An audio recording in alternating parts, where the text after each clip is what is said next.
Hello everyone and welcome back to Genie Crafts. Ganpati festival is around the corner, so in today's video we are going to see how we can make a portrait of Lord Ganesha. But this is a very different and new kind of portrait that I am launching on my channel, which I also call as a pixel portrait or a paper weaving portrait. So for this kind of portrait you require basically two colors only. It can be black and white, black and yellow, black and red. Depending upon the character you are trying to portray, you can choose your colors. Since yellow is an auspicious color in Hindu tradition, so for Lord Ganesha I have chosen black and the yellow. So the yellow color is the one which will actually form the portrait and black will be the background. Also, as you can see, for this kind of portrait you need strips of paper. So what I have done is that I have created strips of 4 mm on this black paper. I have done the markings, and similarly I have done the markings of 3 mm on the yellow paper also. Now you must be thinking that can't we use quilling strips for this? Yes, if you get long enough quilling strips you can use quilling strips also, but the kind of paper thickness and the kind of length that I was looking for the quilling strips, I didn't have it, and normally you get 3 mm or 5 mm quilling strip, but my template was based on 4 mm, so I decided to create my own strips, and for that I have marked 3 mm markings on both sides of the paper, which I will later on cut. So once you have done these markings, you need to do the cutting. For cutting I am going to utilize a regular paper cutting knife. You can use any paper cutting knife. The one thing that you need to ensure is that the background paper, which in this case is black, as you saw just now, that there was a 1 centimeter border that I have kept, which I am not going to actually cut into. So that border is going to keep all the strips together. So that will be the vertical strips. And then you are going to weave horizontal yellow strips, which you can see right now I am cutting. So for the horizontal yellow strips you don't need them connected, you can just separately cut all the strips. So I'll quickly cut all these strips and then we'll be back. So here we are. I have cut the black paper and the white paper into strips. For the black paper, as you can see that I have numbered the strips on both the sides, so that for convenience I can look at what strip number I am going over or under from any end. And also you can see that the strips are completely separated on one side but are joined together by the buffer border on the right hand side of the screen, but on the left hand side they are completely cut. And here are the yellow strips that I have cut, and these are the horizontal strips, so I need to weave these yellow strips through these black strips. So these are completely separated out, they don't need to be connected on one end, and one by one I'm going to weave all the strips through the black strips.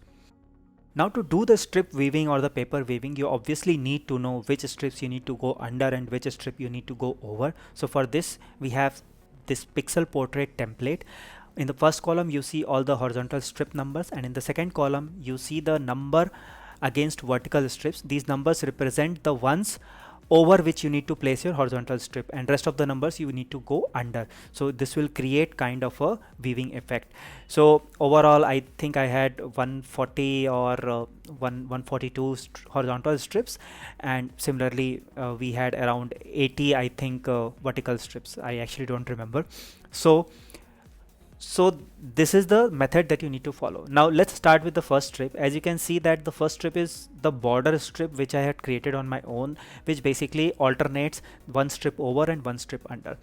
So as you can see in the black strip that I have kept on the board, one end of that paper is completely cut through, so all the strips are separated on one end. So we are going to insert the horizontal strip from that end. Now you can utilize any pointed tool, you can utilize forceps, or you can utilize any tool at your disposal to do it the easy way. Initially I was doing it the very hard way. As you can see that through finger I was kind of placing one strip over, one strip under, and that's where you understand the importance of numbering both the sides. Had you not numbered both the sides, and this was alternate so this was fine, but had it been uneven numbering, like 2 strips under, 5 strips over, then another 1 strip under, 2 strips over, then it would have become very challenging. So numbering the vertical strips on both the sides is actually quite a good idea. But right now the way I'm doing is not optimized. I later on corrected the mistake on how to do it easily. As you can see right now, I'm just using a pointed tool to gently lift the vertical strip and then place it over the horizontal yellow strip. Do not lift the vertical strips or the paper strips in bulk, because these strips are very thin, just 4 mm. So what is going to happen is that they are going to just overlap each other, and at times you won't even realize that the strips are overlapped, and you will just go over and under of a wrong strip, right? So for that purpose, ensure that your vertical strips, which is in this case is black strip, is completely stationary. You are just moving the tail end of the strip and placing it over or under the horizontal strips. And later on I'm going to show you another easy way to do it also. Once you are done weaving the paper, gently slide the strip towards the end where you have the buffer border. And that's another reason why we have kept the buffer border, so that the strips have a end to be stable against, right? Try to make the strip as straight as possible and use a pointed tool or a forceps to gently shift the strip towards the border area. And when you are going to go for the next strip, you are going to place it against the first strip. The objective here is to have as less gap between the strips as possible. And here comes another aspect of this kind of portrait, is the paper thickness. If you are using a very thick paper, you won't be able to reduce that gap to almost zero, because if the paper is thick, it's going to bend and there will always be gap between the strips. So for this kind of portrait, use anywhere from 80 GSM paper to 100 GSM paper. The paper that I have used in this, the black strips are 80 GSM and the yellow strip is 100 GSM. Unfortunately, I couldn't get 80 GSM yellow paper. So this is important, because if the paper is thick, the portrait will not work. And that was one of the reasons why my first attempt on pixel portrait failed, because the strips kept having gaps, and the length of vertical strips that I have allocated to my portrait was actually came out short because of the gap between the paper. So it was not able to accommodate the exact number of horizontal strip which I had planned for. So for you to be able to work between the length that you have counted for, it's important that your paper is thin. Also, it is recommended that if you are going to accommodate 142 horizontal strips, create a length of at least 160 or 140 vertical strips, right? So that is also a good idea. Now this method of weaving was okay for the first strip because it was quite symmetrical in nature, one up, one down, one up, one down. So it was easy to do. But right now, if you see that when I started doing the second strip, I could understand that how difficult it could get if I do not find a better way of doing it. Two problems. First of all, the horizontal strip kept moving here and there.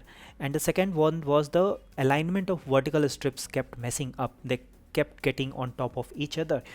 So it became quite difficult. So to solve this problem, what I did was that I just wanted to lift the vertical strips slightly from the mat, so that there is a gap between the strip and the mat under which I can slide my horizontal strips.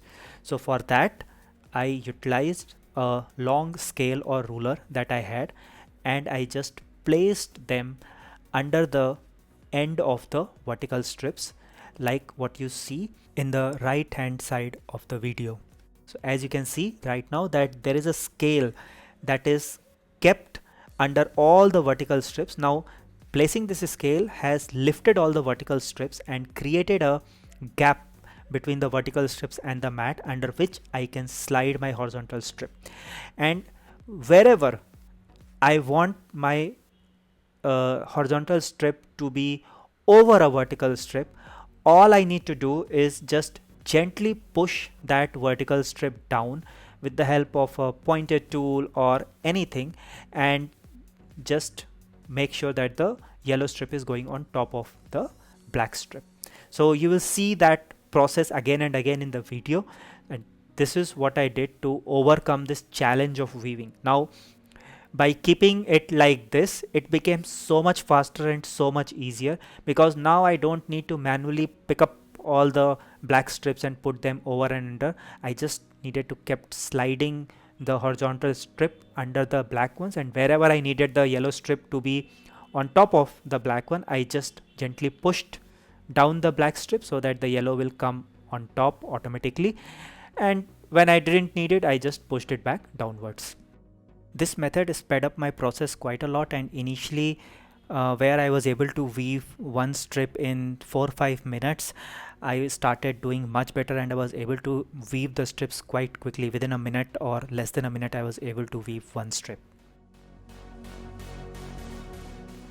So while you enjoy time lapse, let me talk about some other aspects of this kind of portrait. So first of all, why do we call it pixel portrait? We call it pixel portrait because basically we are forming in this portrait yellow pixels whenever we are going on top of a black strip. So the first line that you see, you can see those yellow pixels one after another, one yellow pixel, one black pixel, one yellow pixel, and one black pixel. So wherever pixels are in one straight line, you get a longer strip for viewing. Wherever pixels are, too much alternate, you get more pixelated view, and that's why we call it pixel portrait. So for a long time now, I have been trying to understand or trying to find a way to do a pixel portrait on paper, and this is what I finally found out how to do it. So eventually it came out in the form of paper weaving only, which I had not expected. Paper weaving in itself has a lot of fundamentals that I will take you guys through, but for this kind of portrait, just keep in mind the basic things that I'm talking about, and you'll be able to do a paper weaving portrait. And the beauty of this portrait is that you can do it for any image. It can even be a non-person portrait. It can be a landscape, so you can do it anyway. And just now you saw that I am using two instruments to handle the strips. One is a pointed metallic pencil and the other is a forceps. So pointed metallic pencil I'm using to push the strips down whenever I want to go over and under, and the forceps or the tweezer I'm using basically to hold the strips and align them again and again, because you will notice that once you start weaving the portraits, the area that has been woven will remain good.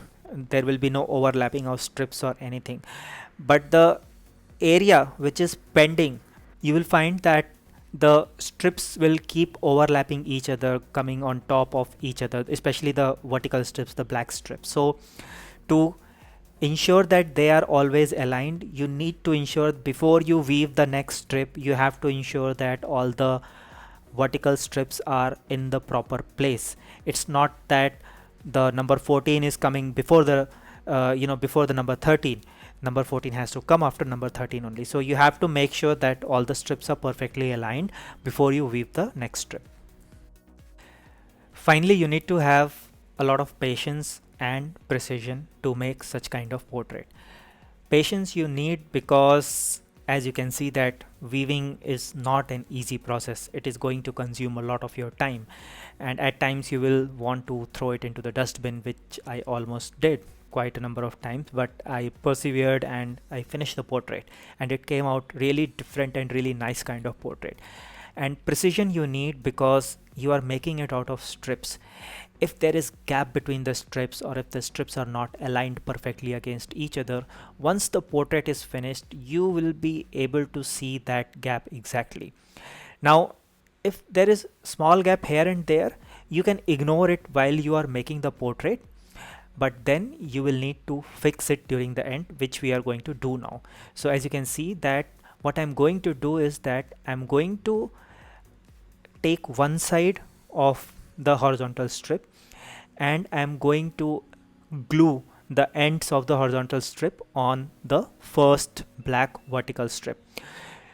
This will ensure that all the yellow strips are put in the proper slots or the proper places, and then I'm going to repeat the same process on the other side also. So again, that will ensure that the yellow strips are aligned perfectly on both the sides. So whatever gap you see right now between the yellow strip is going to be completely minimized once I'm done with this process. So you don't need too much of glue here. All you need is a small glue dot. Take any pointed tool to apply. You can even use a toothpick to fix the yellow strip against the black strip. This is important because this will help you align the strips properly and minimize the gaps. Now that we are done with the gluing process on all the open ends, the two sides of the yellow strips and one open end of the black strip, what we are going to do is we are going to close this pixel portrait. As you just saw that the portrait is quite fragile because of the low thickness of the paper and because of the involvement of the strip.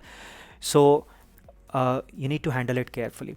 To close the portrait, what you need to do is you need to put a scale against the border and then just fold all the excess strip. If it is too much, you can always trim it down, but if you don't want to trim it down, you just need to fold it.